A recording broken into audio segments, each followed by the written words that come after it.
ฮัลโหลสบายดีหาปลาทอดหมูแล้วทอดหมูสามสั้นเนี่ยพงน้ำมันพงปุ๊บแดงเบิดอยากต้มมีแตงโมมันบ้าง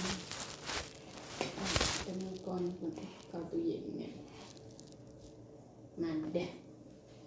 เดี๋ยวเนี่ยแป๊บ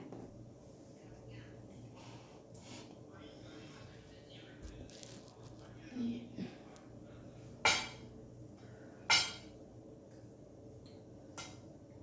ก็เลิกการมา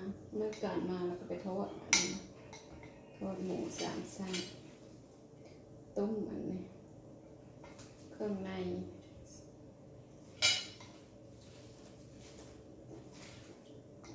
ต้มมีเกาหลีค่ะ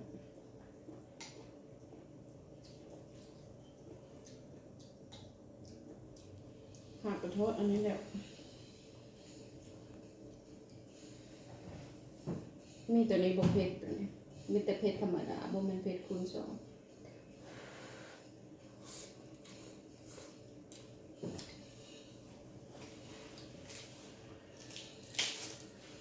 ที่บอกคุณไม่จะกินต้องมีกินแล้ว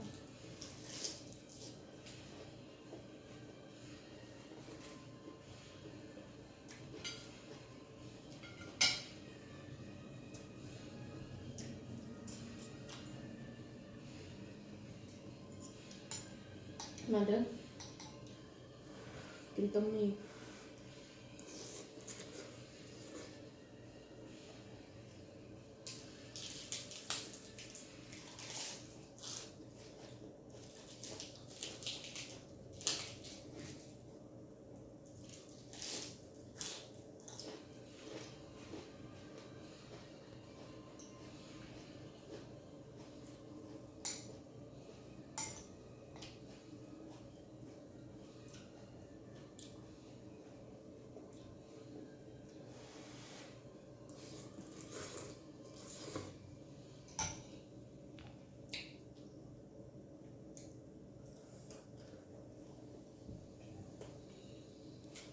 ทอดเอง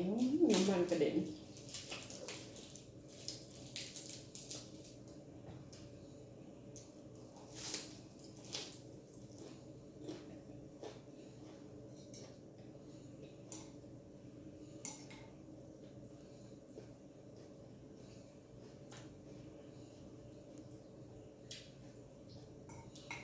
อยู่สหรัฐอเมริกามันจะข้าวยิงกันตายแล้วจะพาได้ประธานประเทศใหม่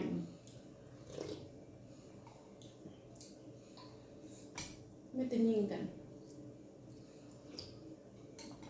แต่ละมือย้ายเลยสิไปใส่มาใส่กันระว่างไงเด้อ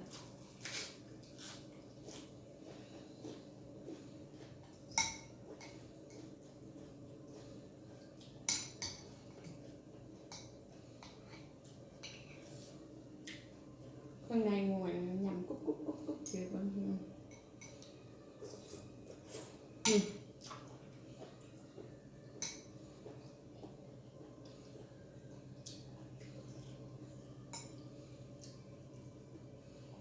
แต่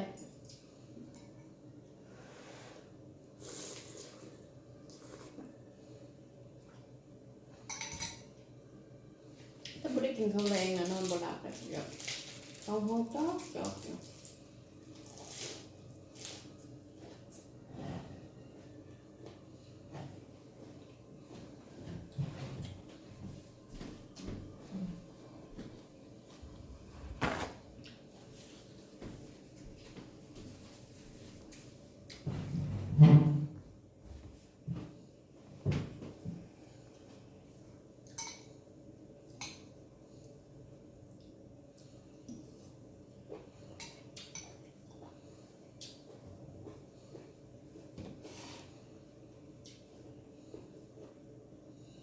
ปาดแตงโมนะ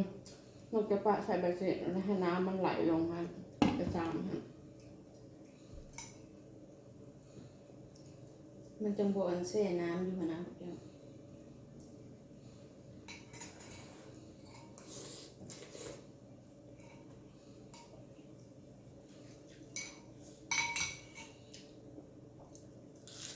ปกติเขาปาดเลยเอาเขาก็จางแต่กระซามเลยมันบอกมันแตงโมมันไม่น้ำออกมาเลยเนาะ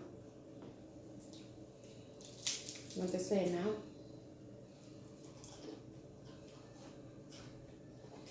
ข้าวให้ไปเลยบอกน้ำมันอยู่เนี่ย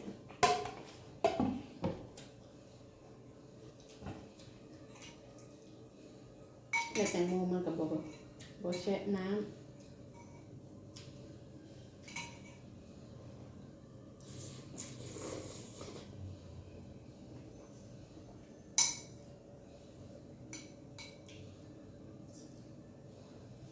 ห้อนจะให้กินต้มนี่ห้อน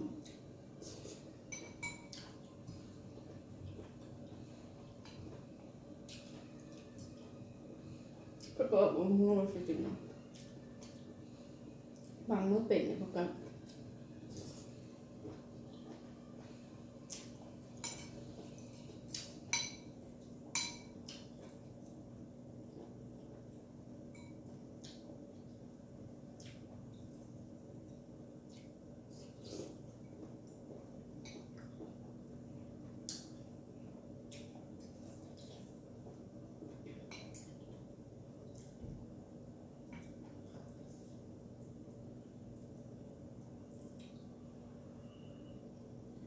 หมูทอดก็มันก็แหละหมูสามชั้นน้ำอื่นเอาไปกินตาม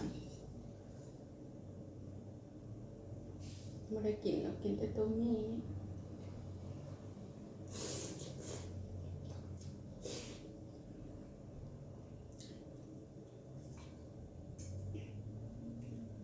ไปเบิ่งจากปุ๋ยกินนั่นตามหัวใส่ข้าว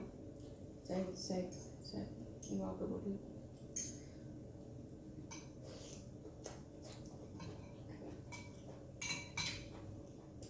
พอมันวางกลิ่นจำมันหุ่งอ่ะหนกใบขาดกิบมาปัวอยู่น้ำก็ได้บริทาย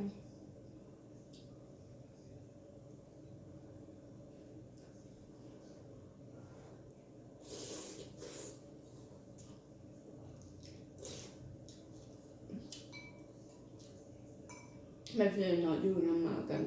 ผัวเมียผู้หนึ่งหมักแบบหนึ่งผู้หนึ่งบอกอันผู้หนึ่งหมักแบบหนึ่งนะก็เลยบอกค่อยนะแต่ก็ญาติเอาค่อยปั๊บไปมือใดมือหนึ่งก็หักเสียนั่นนะ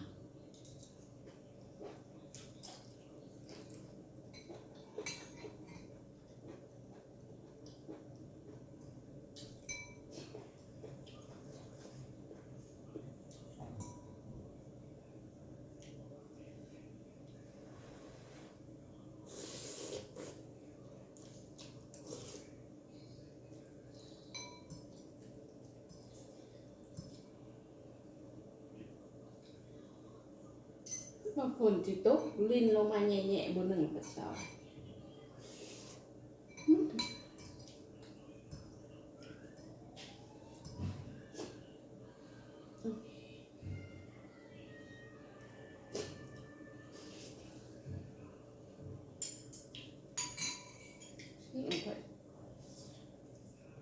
นี่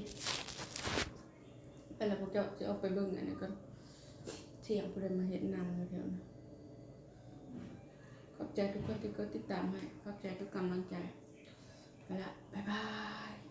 ก็กินมังโมยเบิ่งกันเที่ยงนึง